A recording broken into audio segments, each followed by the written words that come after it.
Bonjour à tous et bienvenue, c'est le moment de vous faire part des nouvelles d'ici et d'ailleurs. Voici les titres du journal. Au sommaire de cette édition, le Bénin est de nouveau éploré. Le préfet du département du Zou a rejoint l'au-delà hier mardi. Firmin Couton est mort d'un arrêt cardiaque. À Cotonou, les étudiants sont de nouveau dans le collimateur de la municipalité. Les autorités annoncent une opération de contrôle du paiement des droits taxis dès le 1er avril prochain.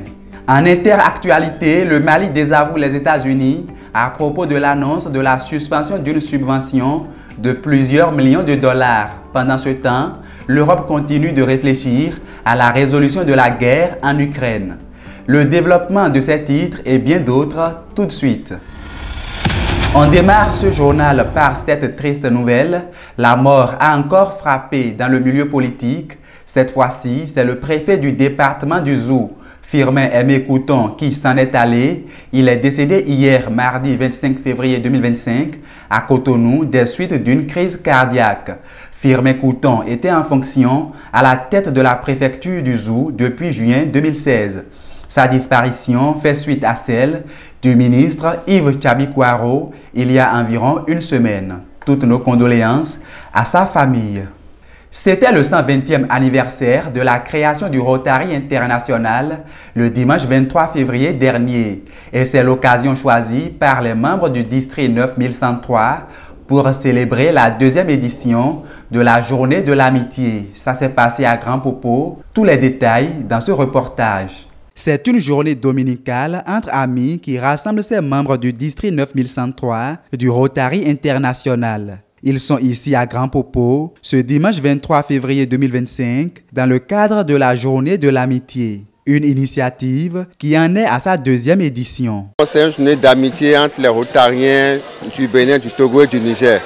Donc c'est une journée au cours de laquelle la camaraderie est de mise.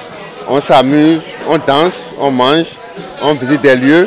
On fait tout pour que les amis soient contents, soient très heureux. La manifestation est également couplée avec une célébration spéciale. Ce 23 avril 2025, c'était le 120e anniversaire de la création du Rotary International. Et pour marquer cet anniversaire, la deuxième journée de l'amitié a démarré par une action de mise en terre de plants de cocotiers. Les Rotariens qui sont au Bénin et ceux qui sont au Togo se sont donné rendez-vous ici à mi-chemin entre Lomé et Cotonou pour pouvoir surtout fêter les 120 ans du Rotary.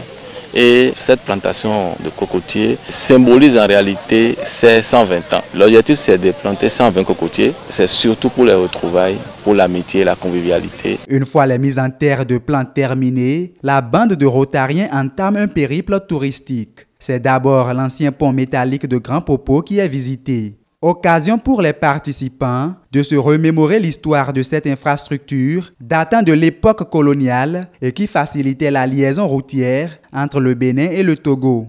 La Villa Caro, un vestige de la promotion de la culture et du tourisme à Grand Popo, est le deuxième site visité par les Rotariens. Une visite guidée du centre leur a permis de toucher du regard la richesse culturelle et muséale de la ville.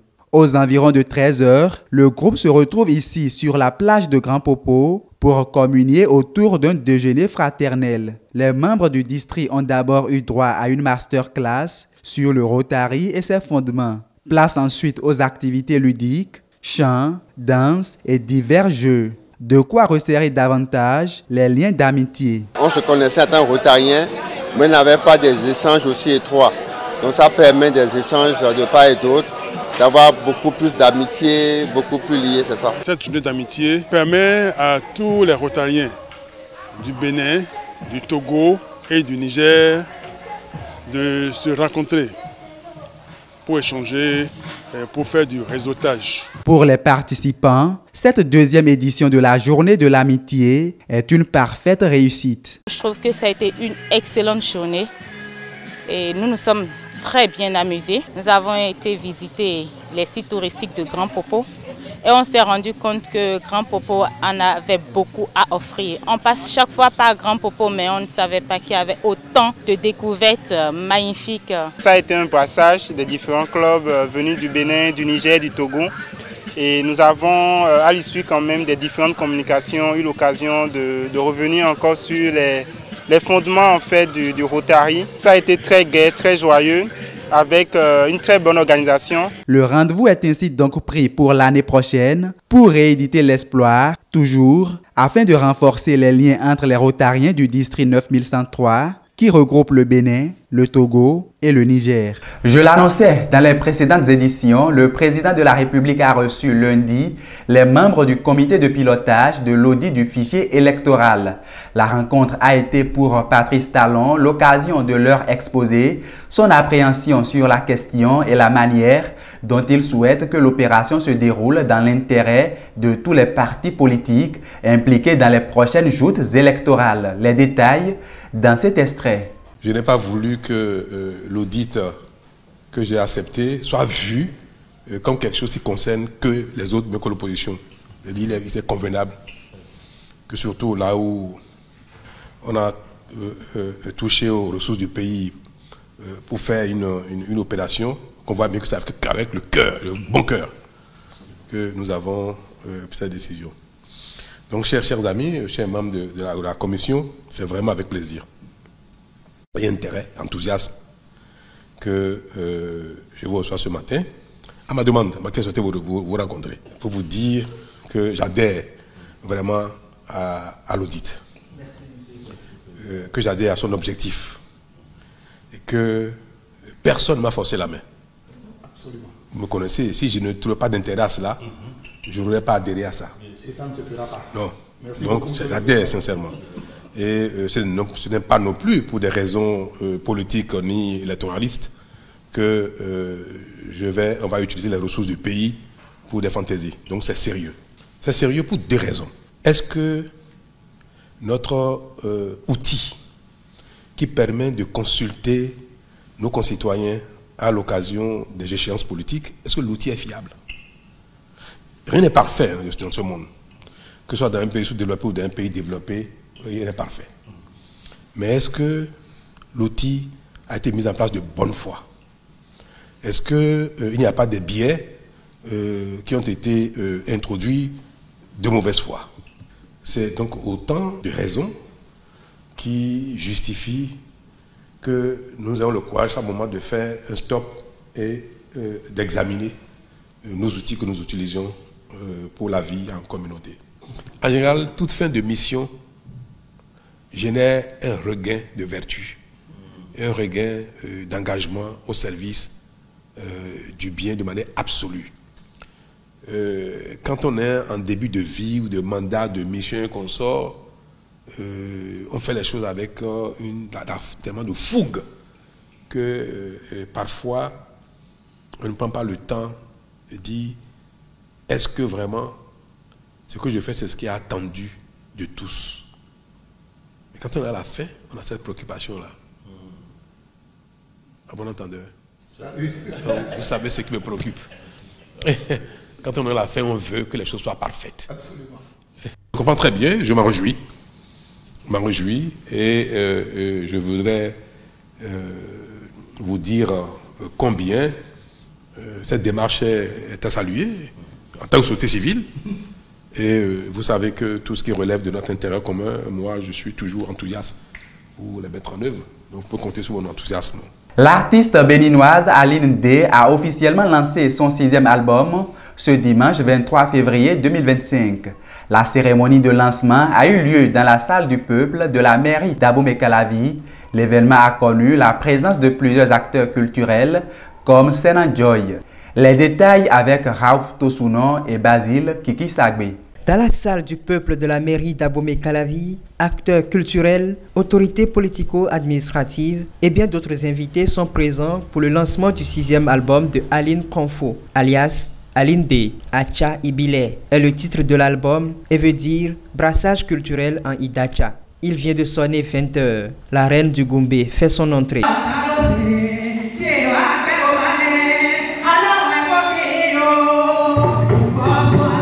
Elle se réjouit de la réussite de cet événement. Vraiment, je suis très contente. Je viens de lancer mon 6e album. J'ai trop crié, j'ai trop parlé de ça. Mais aujourd'hui, je rends grâce à Dieu. Et l'album est sorti, un album de 16 titres audio et 2 clips vidéo qui va commencer par faire la promotion des morceaux bientôt. Achaibile veut dire le brassage culturel. Achaibile, mon identité. Sur l'album, il y a aussi mon identité. Mon identité, c'est ma chose. Le goumbe, le rythme goumbe, c'est notre chose. Et je ne dois pas laisser mon rythme. Bien vrai, je vais faire le brassage culturel. Il y a des autres instruments dedans. Juste pour laisser la chance aux autres aussi de partager les morceaux avec moi. Donc, hier, j'ai chanté l'amour, j'ai chanté le vécu quotidien, j'ai chanté la paix, donc, etc. Son manager partage ce sentiment et promet de relever les défis pour promouvoir cette nouvelle sortie. C'est un sentiment de joie, puisque ce 6e album, on en parlait il y a des années. Donc c'est chose faite aujourd'hui.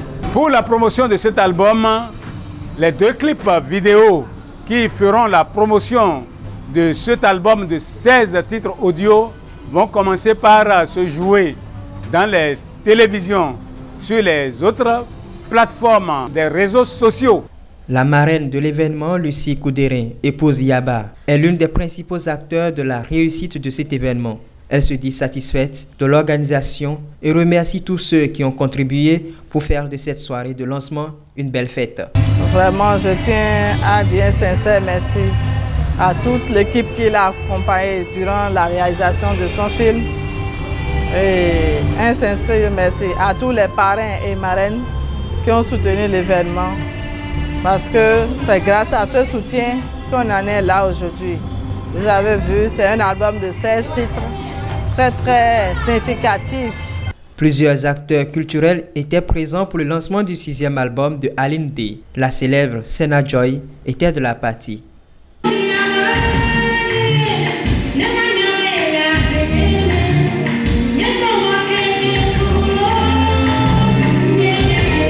L'artiste béninoise avec 55 ans de carrière n'a pas manqué de bénir sa fille. C'est ma fille, je suis de Dassa aussi.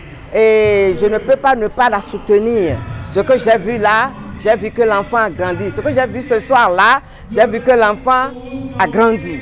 Lors de cette soirée, plusieurs disques ont été vendus. La vente à l'américaine a servi de procédé.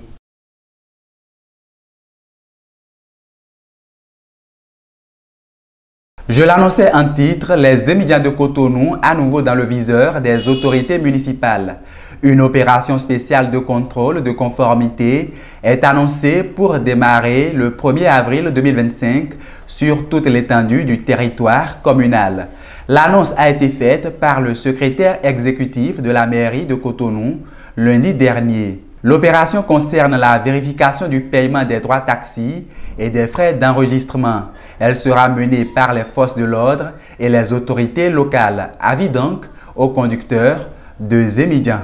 Entre le Mali et la nouvelle administration de Donald Trump, les désaccords montent. Le gouvernement malien a réagi à l'annonce des États-Unis relative à l'annulation d'un financement de 14 millions de dollars destiné à la cohésion sociale dans le pays sahélien. Dans un communiqué diffusé à la télévision nationale, le Mali se dit surpris et indigné et rappelle qu'il avait refusé cet accord depuis 2 ans. Bamako exige donc des explications. Suivez plutôt. Le ministère des Affaires étrangères et de la coopération internationale a suivi avec surprise la publication du département de l'efficacité gouvernementale des États-Unis d'Amérique le 15 février 2025 sur les réseaux sociaux citant le Mali parmi les pays dont les subventions américaines ont été annulées. En effet, cette publication porte sur une supposée subvention en faveur du Mali pour un montant de 14 millions de dollars américains, soit environ 8 milliards 800 millions de francs CFA en appui à la cohésion sociale. Le ministère informe l'opinion qu'il a saisi officiellement les autorités américaines au sujet des faits récents. Il conviendrait de rappeler que le Mali, dans sa quête de souveraineté, n'a cessé de dénoncer bien avant la mise en place de la nouvelle administration américaine les dangers de l'utilisation détournée de l'aide publique au développement comme instrument de déstabilisation et de subversion de nos pays par le financement des réseaux terroristes et comme moyen de violation de la souveraineté de nos États. À cet égard, en droite ligne de la vision du président de la transition, chef de l'État, traduit en principe constitutionnel de gouvernance de l'action publique, le Mali a inscrit l'ensemble de ses relations de coopération dans le cadre du respect de la souveraineté de l'État, des choix des souverains du peuple malien et de la défense de ses intérêts. C'est à ce titre que le gouvernement du Mali s'est depuis 2 ans réservé de signer l'accord quinquennal de subvention d'objectifs de développement avec les États-Unis concernant le financement des projets de l'Agence américaine pour le développement international USAID et a ajourné la mise en œuvre de certaines activités, y compris celles relatives à la cohésion sociale, à condition de respecter la souveraineté du Mali, les priorités et les procédures d'exécution nationale en la matière.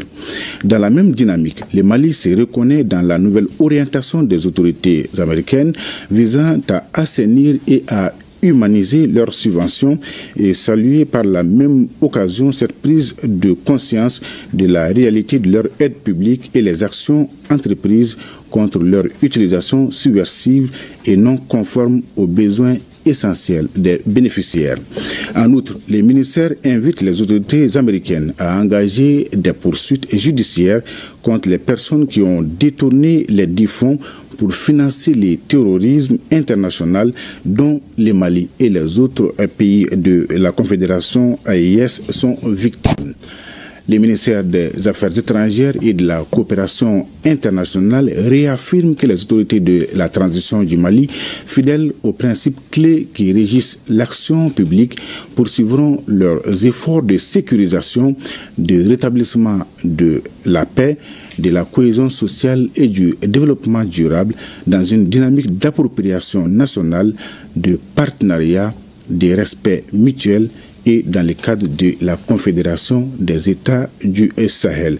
Bamako, le 24 février 2025. Le conflit russo-ukrainien sera au cœur d'une réunion des dirigeants européens ce mercredi. La rencontre se tiendra par visioconférence afin d'évaluer la situation et d'envisager une éventuelle trêve dans le conflit en Ukraine. Ils se rencontrent pour un débriefing de la rencontre centrée sur l'Ukraine entre Emmanuel Macron et Donald Trump lundi à Washington. Ce sera tout pour ce point de l'actualité. Merci de nous avoir suivis. Retrouvez en direct sur HC2 Télévision la grande édition du journal tous les jours à 13h, 16h, 20h, 23h, 3h et 7h du matin. Vous pouvez également revoir cette édition sur notre site internet hc2tv.bj et également sur tous nos canaux digitaux. Portez-vous bien et à très vite.